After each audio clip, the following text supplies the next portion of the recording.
नमस्कार, आप देख रहे हैं इंडिया न्यूज उत्तर प्रदेश उत्तराखंड और मैं हूं आपके साथ आयुष चित्रांश। चलिए इस बुलेटिन की शुरुआत करते हैं। कोरोना काल में सीएम योगी वाराणसी के दौरे पर रहे और सीएम योगी शाम 6 बजे करीब वाराणसी पहुंचे। पुलिस लाइन स्थित हेलीपैड से वो सीधे सर्किट हाउस गए, फिर जहां पर उन्होंने अधिकारियों और धर्मगुरुओं के साथ बैठक की। इसके बाद सीएम काशी विश्वनाथ मंदिर भी गए, जहां उन्होंने बाबा विश्वनाथ के दर्शन किए। इसके साथ ही वहां चल रहे विकास कार्यों का भी निरीक्षण किया। इसके बाद सीएम योगी का काफिला मंडलीय अस्पताल के लिए रवाना हो गया, जहां पर उन्होंने अस्पताल की व्यवस्थाओं का निरीक्षण किया।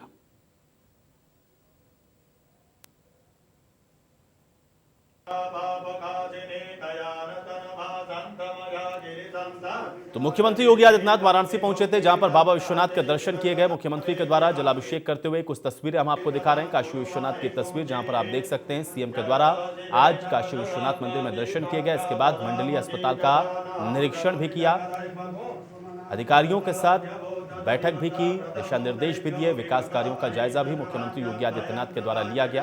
कि काशी में आज सीएम योगी की मौजूदगी की कुछ तस्वीरें आपकी स्क्रीन पर।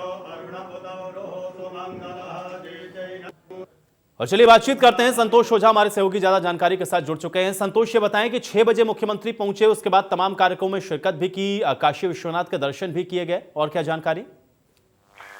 देखिए, दो बड़ी बातें आज कही जा सकती हैं बनारस के लिए। एक बड़ी बात यह है कि कबीर चौरा जो मंडलीय अस्पताल है, वहाँ पे एक जांच सेंटर, संक्रमित लोगों के जांच के लिए एक सेंटर का उद्घाटन किया। ये बड़ी बात है, क्योंकि अभी तक जो जांच किए जाते थे वो सिर्फ बीएचयू और दीनदयाल अस्पताल में किए जाते थे, जिनके ऊपर काफी लोड था। दूसरी जो सबसे बड़ी बात हुई कि सबसे पहले जब ये विश्वनाथ मंदिर मुख्यमंत्री के पहुंचने के साथ ही उन्होंने कॉरिडोर का निरीक्षण किया, कार्यों की प्रगति का जायजा लिया, और जायजा लेने के साथ ऑनलाइन मंदिर गर्भगृह के ठीक सामने एक प्रसाद में बैठकर उन्होंने ऑनलाइन दर्शन का, पूजा पाठ का उद्घाटन किया। और उसके बाद वहीं भी विश्वनाथ मंदिर के बाबा विश्वनाथ का पूजन अर्चन किया। जी आयुष। शुक्रिया संतोष बातचीत और जानकारी के लिए। तो आज दो महत्वपूर्ण कार्य जो कि जानकारी अभी संतोष दे रहे थे, एक तो बाबा विश्वनाथ के दर्शन और दूसरा मंडलीय अस्पताल का जो निरीक्षण है वो मुख्यमंत्री के द्वारा किया गया है, और ये दोनों ही अपने आप में बेहद अहम थे। आज काशी के दौरे पर मुख्यमंत्री योगी आदित्यनाथ रहे।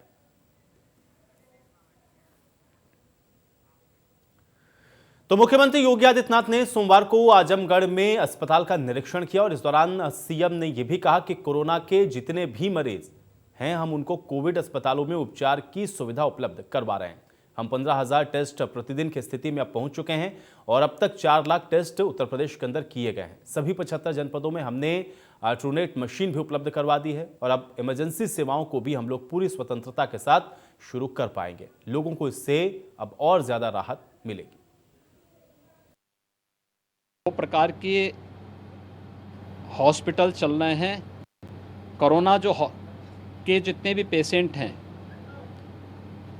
इनको कोविड हॉस्पिटल में हम उपचार की सुविधा उपलब्ध करवा रहे हैं। इसके लिए हमारे पास RT-PCR की सुविधा हर एक जगह मौजूद है। 15,000 टेस्ट प्रतिदिन वर्तमान में हम लोग करने की स्थिति में पहुंच चुके हैं, और इसको तेज़ी के साथ आगे बढ़ाने की कार्रवाई चल रही है। लगभग प्रदेश के अंदर 4 लाख टेस्ट अब तक हम कर चुके हैं। 4 करोड़ से अधिक लोगों का मेडिकल स्क्रीनिंग का कार्य भी संपन्न हो चुका है। कोरोना उपचार से जुड़ी हुई लेवल 1, लेवल 2, लेवल 3 के 1 लाख से अधिक बेड उत्तर प्रदेश में वर्तमान में हमारे पास मौजूद हैं, और हर जनपद में वेंटिलेटर की सुविधा भी हम लोगों ने आज के दिन पे उपलब्ध करवाई है।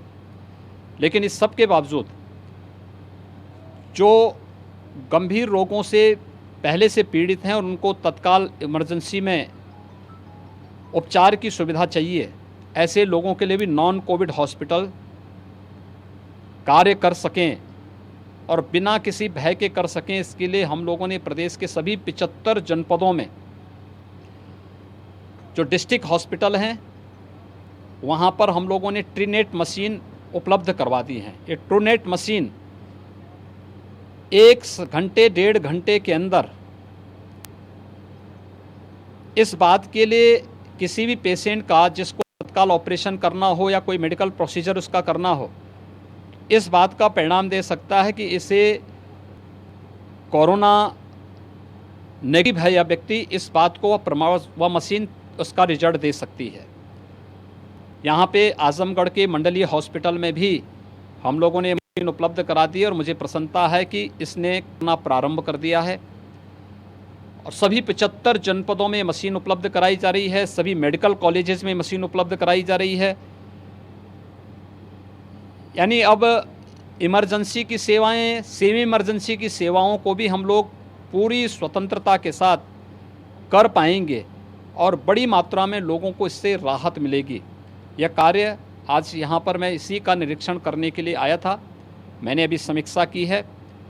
आजमगढ़ में 1,57,000 प्रवासी कामगार और श्रमिक आया है, जिसमें से 85,900 से अधिक केवल 1 मई से यहाँ पर आया है। अब तक 54,000 प्रवासी कामगार और श्रमिक है और अन्य निर्माण श्रमिक है, उसे भरण पोषण भत्ता भी दिया जा चुका है। यानी 1,000 रुपये का भरण पोषण भत्ता हम लोगों ने आजमगढ़ जिले में ही उपलब्ध करा दिया है। अगर प्रदेश के अंदर हम देखेंगे तो इस ऐसे 34 लाख से अधिक लोगों को ये सुविधा हम उपलब्ध करा चुके हैं। निर्माण श्रमिकों को दूसरी बार भी हम दे चुके हैं। उनमें 19 लाख ऐसे लोग हैं जिन्हें दूसरी बार ये भरण पोषण भत्ता मिल चुका है। प्रदेश के अंदर हम लोगों ने 86,71,000 वृद्धावस्था पेंशन, विधवा पेंशन, दिव्यांग पेंशन, कुष्ठावस्था पेंशन धारकों को भी पेंशन की राशि समय से देने के साथ साथ 1,000 रुपये इस कोरोना संकट के दौरान अतिरिक्त उपलब्ध कराया है। पीएम पैकेज में ये पैसा उन्हें उपलब्ध हुआ है। प्रदेश के अंदर 3,56,00,000 जनधन अकाउंट धारी ऐसे हैं जिन्हें 500 रुपये प्रति माह इस अप्रैल, मई और जून का उनके अकाउंट में जा चुका है। 2,04,00,000 किसान प्रधानमंत्री किसान सम्मान निधि में 2,000 रुपये हर महीने अप्रैल, मई में प्राप्त कर चुके हैं। जून में ये प्रक्रिया आगे बढ़ रही है। राशन 18 करोड़ लोगों को 6 बार राशन की प्रक्रिया प्रदेश के अंदर वर्तमान में वितरित हो रही है। यानी ये सारे कार्य गरीबों के भलाई के लिए और कोरोना संकट से प्रत्येक नागरिक को उभारने के लिए किए जा रहे हैं। आदरणीय प्रधानमंत्री जी ने 20 लाख करोड़ रुपए का पीएम पैकेज दिया है और पीएम पैकेज के माध्यम से बड़ी संख्या में लोग इससे लाभान्वित हो रहे हैं। हमें विश्वास है कि ये जो पीएम पैकेज है, इस पीएम पैकेज के माध्यम से अधिक से अधिक लोग लाभान्वित होंगे। राज्य सरकार की योजनाओं का लाभ भी अधिक से अधिक लोगों तक। वहीं समाजवादी पार्टी के राष्ट्रीय अध्यक्ष अखिलेश यादव के निर्देश पर जहां शिवपाल यादव की सदस्यता खत्म करने वाली चिट्ठी वापस हो गई, तो इसके बाद फिर शिवपाल यादव की विधानसभा की सदस्यता भी बची। इसके बाद प्रगतिशील समाजवादी पार्टी के नेता ने भी फिर चिट्ठी लिखी और अखिलेश यादव को धन्यवाद किया। यानी कि दोनों चाचा भतीजे के बीच की कड़वाहट की जो बर्फ है वो पिघलती हुई नजर आ रही है। अब शिवपाल ने अपनी चिट्ठी में अखिलेश यादव के नेतृत्व की तारीफ भी कर दी। उन्होंने बीती 29 मई को अखिलेश यादव को एक चिट्ठी लिखी। इसमें उन्होंने ये कहा कि निश्चय ही मात्र एक राजनीतिक परिघटना नहीं है, बल्कि आपके इस तरह के स्पष्ट, सार्थक और सकारात्मक हस्तक्षेप से राजनीतिक परिधि में आपके नेतृत्व में एक नव राजनीतिक विकल्प और नवाचार का जन्म होगा। एक और जहां एसपी ने शिवपाल की सदस्यता रद्द करने वाली याचिका को वापस लिया, तो फिर शिवपाल ने भी अखिलेश यादव को चिट्ठी लिखकर इसके लिए उनका आभार जताया।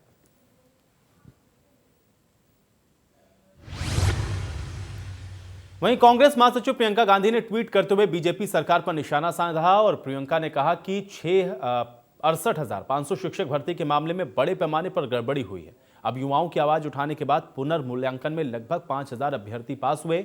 ऐसे में अब 69,000 में भी भारी हेरफेर की बात सामने आ गई है। सरकार को युवाओं की आवाज को भर्ती प्रक्रियाओं में भ्रष्टाचार खत्म करने की मांग के बतौर ही देखना चाहिए। कांग्रेस नेता प्रियंका गांधी वाड्रा ने ट्वीट करके लिखा, 69,000 शिक्षक भर्ती घोटाला उत्तर प्रदेश का व्यापम घोटाला है। इस मामले में गड़बड़ी के तथ्य सामान्य नहीं है। डायरियों में स्टूडेंट के नाम, पैसे का लेन देन, परीक्षा केंद्रों में बड़ी हेरफेर, इन गड़बड़ियों में रैकेट का शामिल होना, यह सब दर्शाता है कि इसके तार कई जगहों से जुड़े हुए।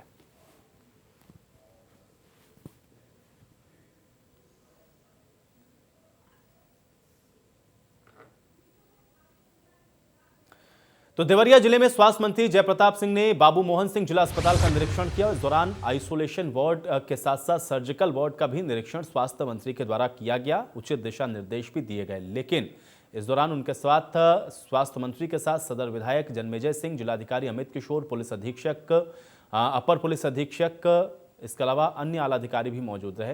लेकिन इस दौरान सभी आला अधिकारियों की मौजूदगी में सोशल डिस्टेंसिंग की जमकर धज्जियां भी उड़ाई गई।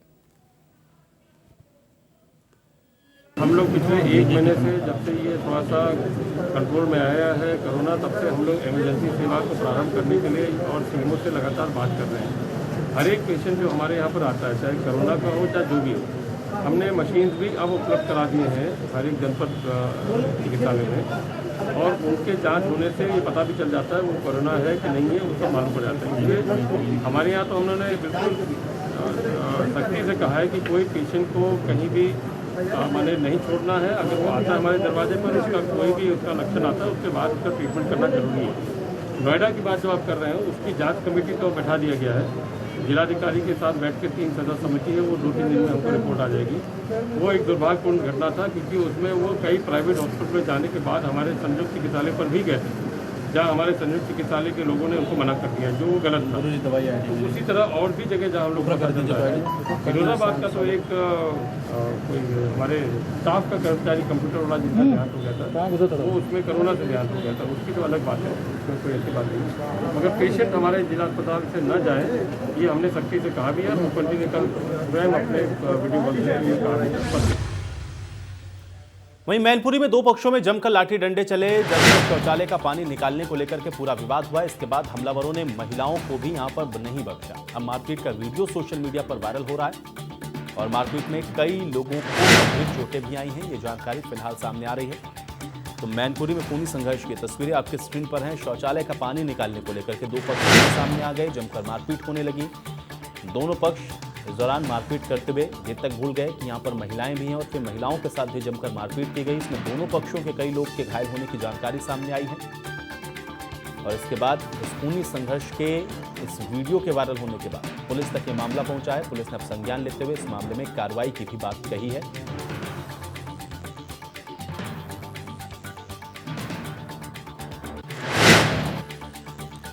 खबर अंबेडकर नगर से, जहां पे दहेज लोभियों की भेंट एक विवाहिता चढ़ गई और करोड़ों रुपए की मांग ससुराल पक्ष कर रहा था। इसके बाद ससुराल पक्ष ने अंतिम संस्कार की तैयारियां भी कर डाली।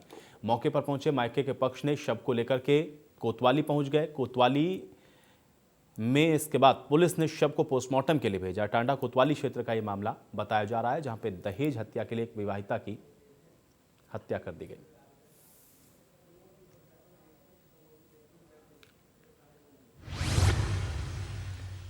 उधर मिर्जापुर में जनता के बीच सरकारी कोटे की दुकान से सड़ा गेहूं बांटे जाने से लोगों में रोष है। नगर के नारघाट स्थित शंभूनाथ केसरी कोटेदार की दुकान पर लोग राशन कार्ड पर गेहूं लेने पहुंचे, लेकिन मौके पर पहुंची खाद्य निरीक्षक ने सड़ा गेहूं बदलवाने की बात कही। अब कोटेदार से उपभोक्ताओं को जब सड़ा गेहूं वितरित किया गया तो इसके लोगों ने शिकायत की और सही अनाज देने की मांग की। इस पर कोटेदार ने कहा कि जो मिला है हम आपको वही दे सकते हैं।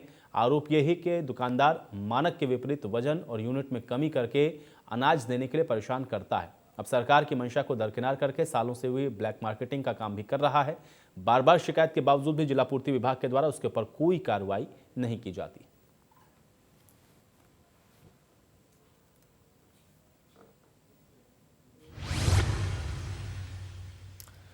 खबर लखनऊ से है, जहां पे हजरतगंज से आईटी चौराहे की तरफ जाने वाला रूट डाइवर्ट किया गया। डिप्टी सीएम दिनेश शर्मा के आवास के पास की सड़क धंसने के कारण यह रूट डाइवर्जन हुआ।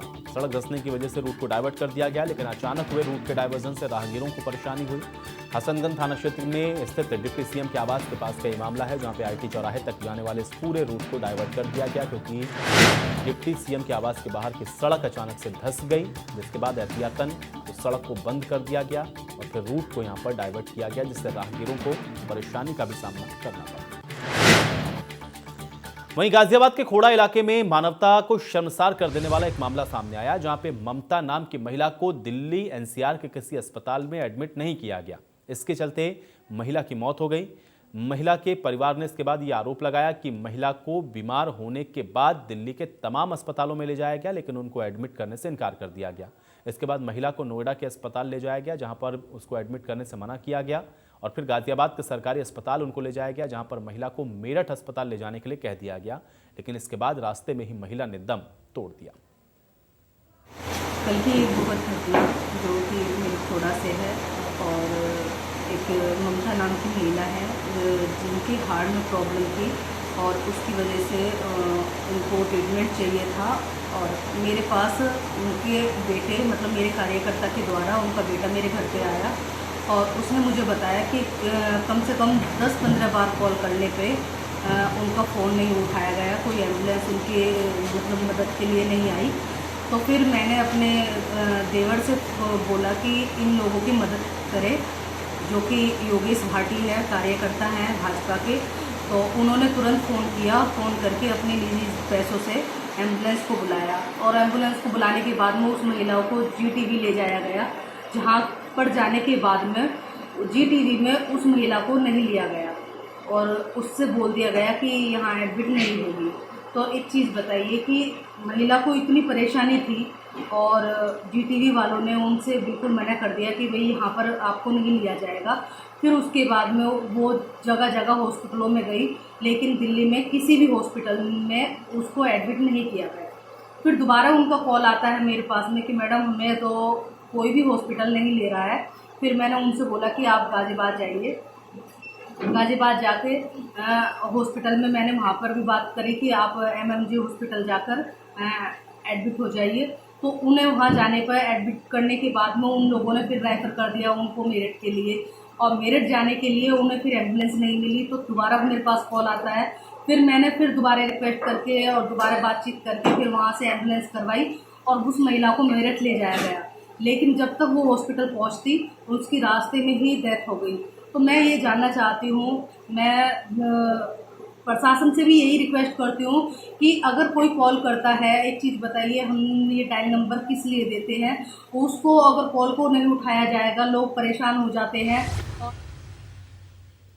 तो खबर सुल्तानपुर से है, जहां पे बीती रात चोरों ने एक बैंक में सेंधमारी करके कैश चोरी करने का एक असफल प्रयास किया है। हालांकि वो कंप्यूटर का मॉनिटर, माउस, पेन ड्राइव समेत कई जरूरी सामान चोरी करके जरूर फरार हो गए।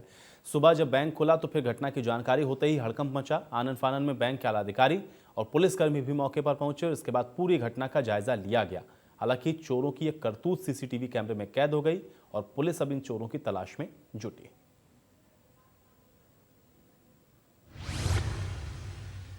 बदायूं जिले के इस्लाम नगर में नूरपुर पिनौनी चौकी में दरोगा का रिश्वत लेते हुए एक वीडियो वायरल हुआ है। पुलिस चौकी के अंदर दरोगा लक्ष्मण सिंह किसान से 300 रुपए की रिश्वत ले रहा है। ये भी बोल रहा है कि 700 रुपए उधार कर दे, बाद में देने की बात भी कह रहा है। वीडियो को देखिए। पुलिस चौकी के अंदर किसान और दरोगा बैठे हैं। पहले ही आपस में बात करते हैं, फिर किसान 300 रुपए दरोगा को दे रहा है और फिर दरोगा पैसे लेकर अपने तकिए के नीचे रख देता है और किसान से कहता है कि 700 रुपए उधार रहे, बाद में दे देना। अब किसान ने इस पूरी घटना का वीडियो भी बनाया और उसके बाद उसको वायरल किया। अब दरोगा का वीडियो वायरल होते ही एसपी ने लाइन हाजिर कर दिया। पूरे मामले की जांच रिपोर्ट भी मांगी गई।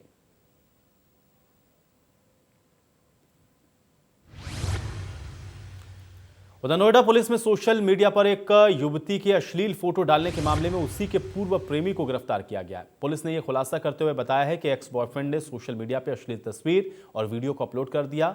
वो प्रतिदिन फोटो और वीडियो कई प्लेटफॉर्म पर अपलोड करता था। इसके साथ ही पेटीएम के माध्यम से फोटो वीडियो को बेचता भी था। पीड़िता ने तंग आकर के पुलिस से शिकायत की। इसके बाद इस जांच में यह निकला कि यह उसका पूर्व बॉयफ्रेंड ही है। उससे बदला लेने के लिए उसने सोशल मीडिया पर फोटो और वीडियोज़ को पोस्ट किया। नोएडा फेज 3 पुलिस ने पश्चिम बंगाल के बरुईपुर जिले से इस आरोपी को फिर गिरफ्तार किया।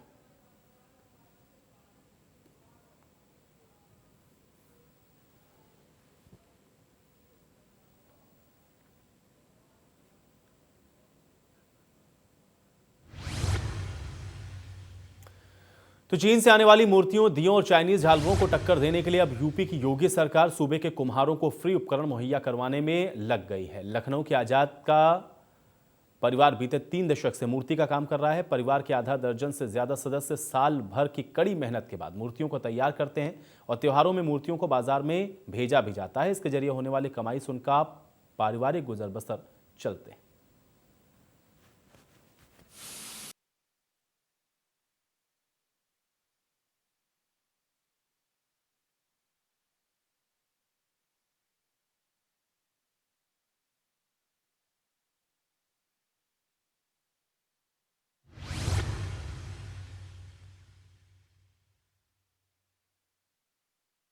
को सरकार का सहयोग मिल रहा है, उसको लेकर के भी हमारे सहयोगी ने जायजा लिया है। जून का महीना और इस जब तपती जून में ये जो सुराही है ये उन लोगों के लिए फ्रिज का काम करता है जो फ्रिज रखने में, फ्रिज खरीदने में सक्षम नहीं है। लेकिन हम बात गर्मी की न करके दिवाली की करेंगे। सामने दिवाली है और दिवाली में दीप के साथ लक्ष्मी गणेश की मूर्ति और कलश की एक अच्छी खासा डिमांड बनता है। लोग चाइनीज झालर या दूसरे चीज़ों से अपने घर की सजावट करते हैं, लेकिन सरकार, खास करके प्रदेश सरकार का ये मानना है कि इन चीज़ों को, खास करके चाइनीज चीज़ों को रोकने का एक कवायद किया जाएगा। इस कवायद के तहत एक बैठक के बाद निर्णय ये लिया गया कि जो मिट्टी पे काम करने वाले कुम्हार हैं उन्हें न केवल इलेक्ट्रॉनिक चौक दिया जाएगा बल्कि मिट्टी भी सुनिश्चित कराई जाएगी, परिवहन की सुविधा दी जाएगी, उन्हें ट्रेनिंग दिया जाएगा जिससे वो आधुनिक रूप में उन चीज़ों को कर सके। और यही नहीं, साथ ही साथ एक काम और किया जाएगा कि जो आधुनिक चीज़ों के दौर में वो अपने आप को खड़ा कर सके, लिहाजा नए ढंग के जो सांचा होते हैं जिन्हें हम डाई कहते हैं उनकी भी व्यवस्था की जाए और वो दी जाएगी। समझा जा सकता है कि सरकार की ये पहल कुम्हारों के लिए चार चांद जैसी बातें हैं। निश्चित तौर पे न केवल उनके दिन बहुरेंगे बल्कि कम समय में ज़्यादा उत्पाद भी करेंगे और यही नहीं, चाइनीज़ वस्तुओं पे रोक भी लगेगी। अब देखने की बात ये होगी कि इसे कुम्हार किस कदर अपनाते हैं और किस तरह अपने और देश की सुरक्षा में अपना योगदान निभाते हैं। अभिषेक के साथ संतोष ओझा, इंडिया न्यूज, वाराणसी। और चलिए इसी के साथ इस बुलेटिन में मेरे साथ फिलहाल इतना है।